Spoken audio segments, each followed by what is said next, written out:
The Alaska summit was built up like a grand spectacle. Fighter jets overhead, a red carpet rolled out. The slogan, "Pursuing Peace," plastered across the wall. But after nearly 3 hours of talks between US President Donald Trump and his Russian counterpart Vladimir Putin, the event ended with more confusion than clarity. No ceasefire, no deal, no answers. Just two leaders leaving the stage abruptly without even taking questions from the media. Trump insisted progress had been made.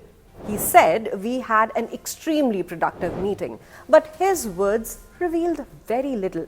There was no agreement, no concrete step towards ending the Ukraine crisis. Instead, the summit collapsed under the weight of expectations worldwide. The White House had promised substance. Instead, America and the world got vagueness. So what happens next? Will peace remain elusive, or will power plays still dominate?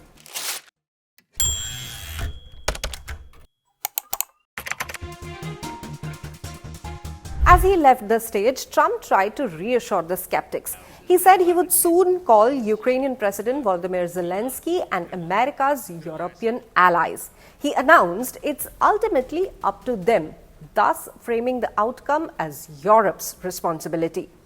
According to two NATO officials, arrangements for a secure call with key allies began almost immediately after Trump exited the podium.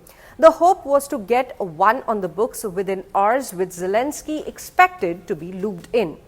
But there was still no clarity on whether Boris planned to push for a trilateral summit with Putin and Zelensky, something he had suggested was his ultimate goal before flying to Alaska.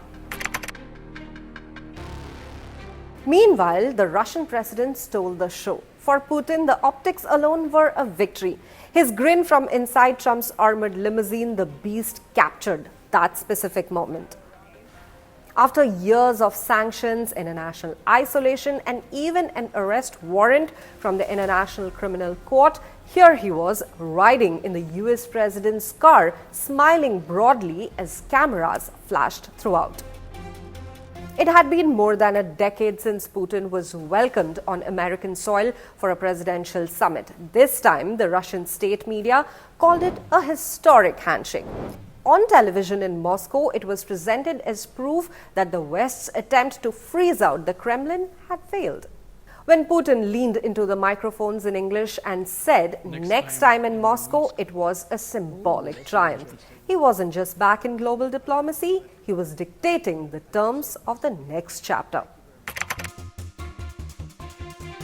There was one other twist. The summit was originally billed as a one-on-one translators only, but in a late change, Ides were added in on both sides. US Secretary of State Marco Rubio, US Envoy Steve Witkoff joined Trump, and Putin brought his foreign policy heavyweights. This adjustment underscored the high stakes and perhaps mistrust surrounding the talks. Still, there was one moment that remained private. The short ride the two leaders shared in the presidential limo from the tarmac to the meeting site. No Ides, no translators, just Trump and Putin. Whatever they said inside remains between the two. Now the big question remains, what now? For all the pomp, the summit delivered no answers at all. No ceasefire, no roadmap, no role for Zelensky at all. Just the promise of more talks, maybe in Moscow, but on Putin's terms.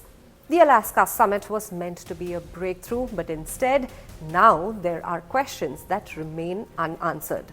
What happens to the Ukraine crisis now? And what happens to Zelensky? How does the global geopolitical chessboard now look?